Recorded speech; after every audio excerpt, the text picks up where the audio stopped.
Mga kapuso, karong buntaga atong isgutan ang isyu labot sa pag-aproba sa operasyon sa open pit mining sa Tampakan, South Cotabato.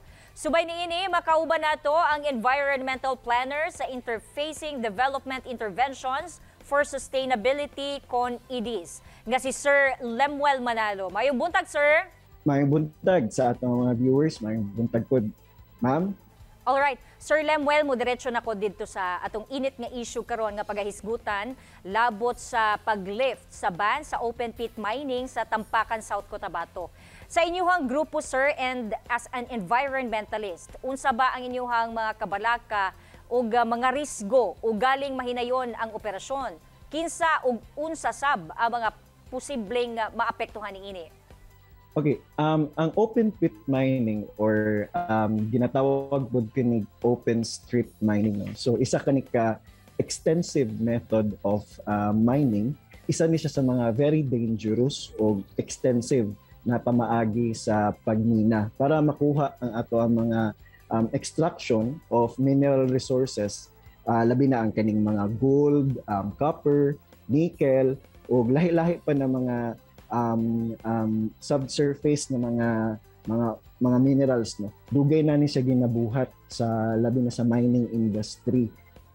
Dako kayo ni siya og mga extraction and especially the impacts na ginahatag niya labi na sa environmental impacts and pollution. So, ang method man gud sa open pit mining is highly extensive siya since tanggalon man gud tong laterite zone, no, sa 20 to 30 meters ang iyahang kaluton. Ug tanggalon ang surface, so naay syempre deforestation and loss of vegetative cover. Diha pa lang daan dako na kayo ang impact niya. Ug dako na kayo ang loss in terms of the habitat for the wildlife and also for the people's communities, no, since dili na nato magamit ang area for in terms of agricultural purposes or other land uses. So diha pa lang, okay, it includes lots of hectares, no, sa kaning dili lang sa Tampakan kay gamay lang man ang munisipyo sa Tampakan. So tanawan nato siya in a regional scope, more of a watersheds, no, kay napalibutan siya og klase-klaseng watershed ang kaming proposed na area. Ug duol pod siya sa Mount Matutum na which is a protected area. So since naani siya sa watershed, mugawas gyud ni siya og dagat kay tungod sa konektado ang rivers ug ang iyahang mga tributaries, which is poses a lots of environmental impact.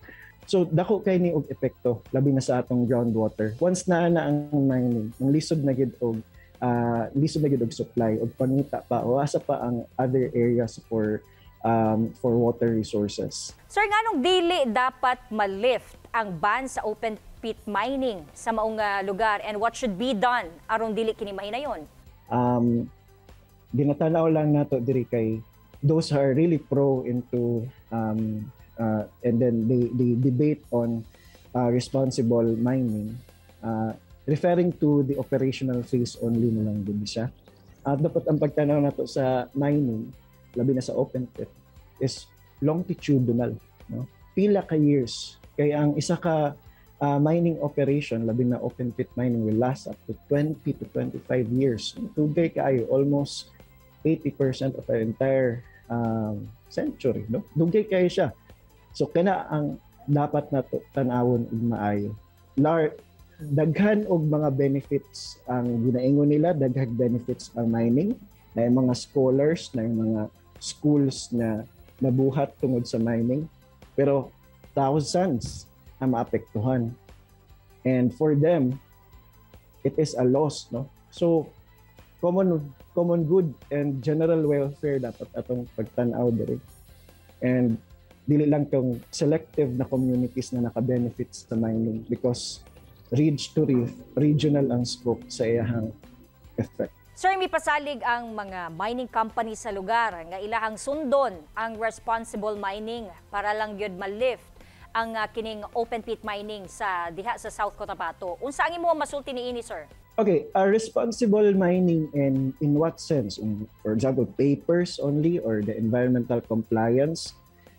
Maybe possible sa papers lang because naman good na siya a set of mitigating measures kailangan i-provide sa mining company or katong extractor And then kapag ma-set pa niya ng mga mitigating measures, then pwede na mato maingon na responsible na siya. Because responsible mining is a very old and very used term. Kapila na nato ni sila madungog, kapila na magbalik-balik. No? Ang ginatanaw nato diri is the operational phase lang kung moingon ta og responsible mining.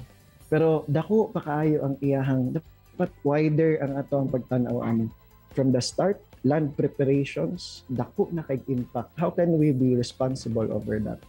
Kani ang pinaka-importante in the post-operational years. Kung nanay rehabilitation, recovery, dili nato makita if responsible ba gyud ang mining. Dugay kay na siya maka-recover. The biodiversity will pag ang forest na gitanggal nato ug ang vegetation, dugay kay ni sila maka-recover. But when nature recovers, it needs 50 to 100 years para makabalik pa. Nato ingnon na responsible mining, compliance sa mga mitigating measures gi-require scientifically ng mga mine tailings. But when that happens, or that disaster will happen, asa na, no? Too late na atong papers because nagkalat na ang mga pollutants. Lisod na kayo siya i-recover back. Alright, Sir Lemuel, doon na ba kay buot idugang, mensahe o panawagan? Yes mga kapustod, let's not be afraid of this. Daghan ta in this campaign. And we let's fight for the environmental rights, the ecological rights, the integrities of our watersheds. Maghiusaw ta sa pagprotekta sa atong kinaiyahan. And let's look onto alternatives, no? Sustainable alternatives. Tanawan nato ang potential sa tourism. Tanawan nato ang potential sa uban pa na mga like culture and arts, no, na dili lang mag-depend sa isa ka economic trust ng isa ka province, which is mining, na dako kay environmental impacts. Alright, daghang salamat Sir Lemuel for sharing your time dinhi sa At Home with GMA Regional TV. Daghang salamat, ma'am. Thank you sa tanan natong viewers. Daghang salamat mga kapusod. Kini ang At Home with GMA Regional TV.